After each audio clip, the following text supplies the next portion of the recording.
It was supposed to be flawless, a glittering royal tableau on the balcony of Buckingham Palace, until 5-year-old Prince Louis leaned forward and whispered 6 words that allegedly sent palace security into silent panic and left Catherine, Princess of Wales, visibly shaken. On paper, the afternoon was immaculate. The royal line stood framed against the historic stone, the crowd below surging with cheers, flags slicing through the London sky in rhythmic waves. The monarchy looked untouchable, eternal, perfectly rehearsed. Prince William carried himself with calm authority, every inch the future king. Catherine moved with controlled grace, reading the energy of the crowd like a seasoned diplomat. Princess Charlotte smiled quietly, composed beyond her years. Prince George stood disciplined and still. And then there was Louis. From the beginning, something felt different. His gaze didn't follow the cheering masses. It drifted past the red carpet line, past the cameras, toward the guards stationed along the balcony's edge. Not playful curiosity, not childish distraction. Focus, calculated, intent. According to the transcript, as applause swelled, Louis stepped forward, subtle at first, gently slipping from the hand meant to anchor him in place. Protocol required a smile, a wave, a picture-perfect pose. But Louis didn't wave. He leaned closer to a guard and said something never meant for microphones. The reaction was immediate. The guard's jaw tightened, his shoulders squared, his gaze snapped toward a senior aide. Another guard's hand moved swiftly to a communication device. Controlled movements, silent urgency. The crowd below remained blissfully unaware, but the air on the balcony shifted. Catherine sensed it before she fully saw it. She turned just in time to catch the guard's expression, not confusion, recognition, fear disguised as discipline. She moved quickly, a firm hand on Louis's shoulder, guiding him back into position with a low, steady voice. Observers closest to her noticed the tension in her grip, the haste behind her composure. Across the balcony, William didn't speak. He didn't visibly react. He gave a single nod, subtle, almost imperceptible, but it was enough. The formation tightened. Guards adjusted spacing. Within minutes, a decision was made. The appearance would end early. There was no announcement, no explanation, but the motorcade departed faster than scheduled. Security doubled as the family disappeared behind palace doors. To the public, it was another royal engagement. Behind those doors, something fractured. What could a 5-year-old possibly say to rattle an institution built on centuries of silence? Inside the palace, the facade reportedly fell away. Louis was gently questioned. Calm voices, measured tones. When asked what he had said, he repeated it, word for word. No giggle, no hesitation, just steady, unsettling clarity. And then silence. The transcript describes how aides exchanged looks. Guards returned to their posts, but with altered posture. The atmosphere shifted from ceremonial calm to breathless tension. The internal threat level was allegedly raised to Tier 31, a protocol rarely used and never for a child. Surveillance logs from the past 72 hours were reviewed, staff rotations cross-checked, guest access scrutinized, motion sensors in the East Wing manually triggered, communication lines rerouted. From the outside, the palace remained serene. Inside, it was controlled chaos. Louis was quietly relocated to one of the most secure residential suites, a wing reserved for verified threats or high-level state visits. His playroom was cleared, access restricted. Only a trusted inner circle allowed near him. To him, perhaps it felt like an unusually quiet afternoon. To those managing the crisis, it was something far darker. The question whispered behind closed doors, how did he know? The transcript reveals the 6 words allegedly matched a phrase once recorded in a confidential 2002 internal report during the reign of Queen Elizabeth II.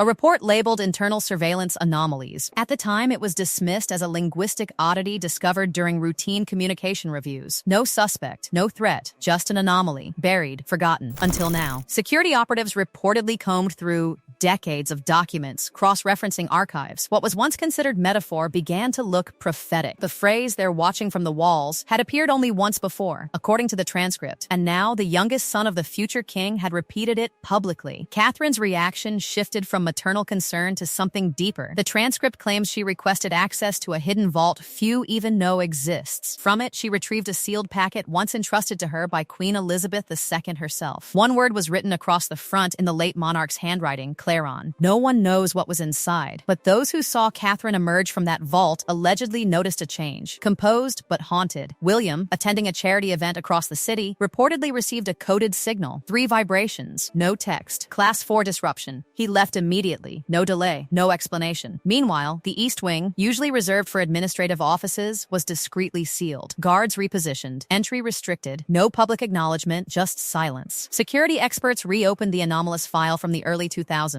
Notes scribbled decades earlier suddenly felt urgent. Another phrase surfaced alongside Claron, do not activate unless confirmed from within. From within. Was Louis merely echoing something overheard? Or did he unknowingly unlock a chapter the monarchy had worked for decades to suppress? Digging deeper, Catherine allegedly requested access to the private writings of Queen Elizabeth, the Queen Mother. Among nostalgic reflections lay a chilling line, they observed the crown rather than serve it. Words never made public, never archived for ceremony, and now the echo of a child's voice had resurrected them. Was it coincidence, imagination, or something threaded through generations? A whisper traveling through time, waiting for the smallest, most unsuspecting mouth to speak it aloud? Behind polished smiles and choreographed appearances, the transcript suggests something shifted irreversibly that day. Files reopened, wings sealed, protocols revived, and silence, the monarchy's strongest armor, grew heavier than ever. If history truly echoes through bloodlines, then what happened on that balcony wasn't a slip of childhood innocence. It was a spark. And sparks, inside ancient institutions built of secrets, have a way of finding dry timber. Behind the towering gates of Buckingham Palace, the silence didn't feel ceremonial anymore. It felt defensive, like an institution that had mastered stillness was suddenly listening to its own walls. The transcript makes something chillingly clear. Once the phrase was verified against archived records from 2002, this stopped being about a child's imagination. It became about pattern recognition, about recurrence, about something the palace once buried and never expected to hear again. Security didn't treat it as a rumor. They treated it as protocol. Internal communications were rerouted, restricted channels activated. Motion sensors in the East Wing, previously dormant, were manually tested again. The palace may look like stone and ceremony from the outside, but internally it functions like a fortress layered with invisible alarms. And that day, too many of them quietly flickered to life. The most disturbing element wasn't the sentence itself. It was timing. Louis had no known access to those files. No exposure to the private report submitted under Queen Elizabeth II.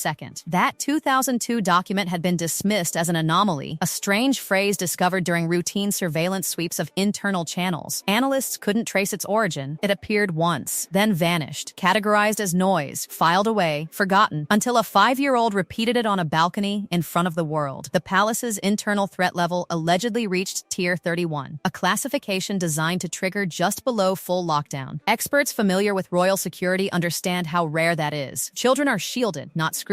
Yet here, the youngest member of the Wales family became the center of an internal review more intense than most diplomatic incidents. Louis was moved to a secured residential suite normally reserved for verified threats or high-level state visits. That detail alone speaks volumes. You don't relocate a child to that wing unless the concern extends beyond embarrassment, beyond optics, beyond public relations. And then there was Catherine. According to the transcript, she didn't call a press secretary. She didn't consult communications advisors. She requested access to a hidden vault, a sealed packet entrusted to her years earlier by Queen Elizabeth II. The word written across it in the late monarch's handwriting, Claron. No public record explains what Claron means. No historian has referenced it. No royal biography mentions it. Yet when Catherine emerged from that vault, aides reportedly noticed something had shifted in her posture. Not panic, not hysteria, recognition. Recognition is always more dangerous than surprise. Meanwhile, Prince William received a coded alert during a charity engagement. 3 vibrations, no text, signaling a Class 4 disruption. He left immediately. No explanation to attendees. No visible alarm, just controlled urgency. That's how royals move when something real happens. Quietly, decisively. Inside the East Wing, archived documents were reopened. Security analysts re-examined notes scribbled in margins decades earlier. What had once been labeled metaphor began to read like warning. Among the rediscovered lines, do not activate unless confirmed from within. From within. That phrase alone deepened the unease. It implied something internal, not an external infiltrator, not a foreign threat, something embedded, something watching, something possibly dormant. Catherine's next move reportedly stunned archival staff. She requested access to the private writings of Queen Elizabeth, the Queen Mother, documents rarely consulted, dictated in the Queen Mother's final years. Hidden among reflective passages was a line that had never been made public. They observed the crown rather than serve it. That sentence changes everything, because it suggests this wasn't a modern anomaly. It wasn't born in the digital age. The idea of watchers predates surveillance technology. It predates modern communication systems. It was whispered generations ago and then quietly archived. Now imagine the weight of that realization inside palace palace walls. A child repeats a phrase. Security confirms it matches a classified 2002 anomaly. Archives reveal the same thematic warning decades earlier. A sealed envelope labeled Claron resurfaces. An east wing is sealed. A Tier 31 alert is activated. Coincidence? Or continuity? The monarchy survives by controlling narrative, by mastering silence, by ensuring that whatever tremors occur behind its doors never reach the pavement outside. That day, the public saw waving hands and smiling faces. They never saw the subtle tightening of security formations. They never noticed the accelerated departure sequence. They didn't feel the coded signals buzzing through private devices. But insiders did. And here's where the tension becomes almost unbearable. If the 2002 report truly originated from a dormant channel search in the East Wing, as the transcript states, then whatever generated that phrase once existed within palace systems. Not rumor, not folklore. Documented,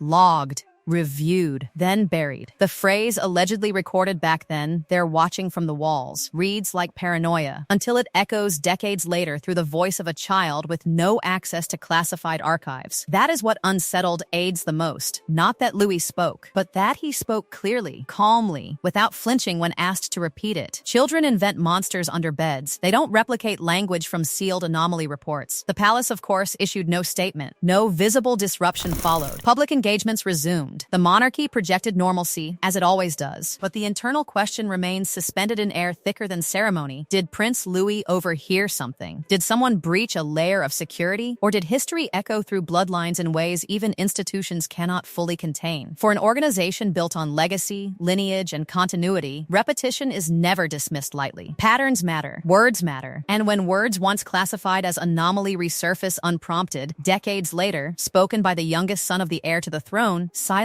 becomes strategy. The balcony appearance is archived now as just another royal moment. Photographs show smiles, flags, tradition. But inside those walls, according to the transcript, a sentence triggered protocols written in secrecy. Files were reopened, wings were sealed, codes were activated, and somewhere in the quiet corridors of the palace, between stone walls that have witnessed centuries of power shifts, a simple, haunting possibility lingers. What if the monarchy wasn't merely reacting to a child's imagination? What if it was responding to recognition?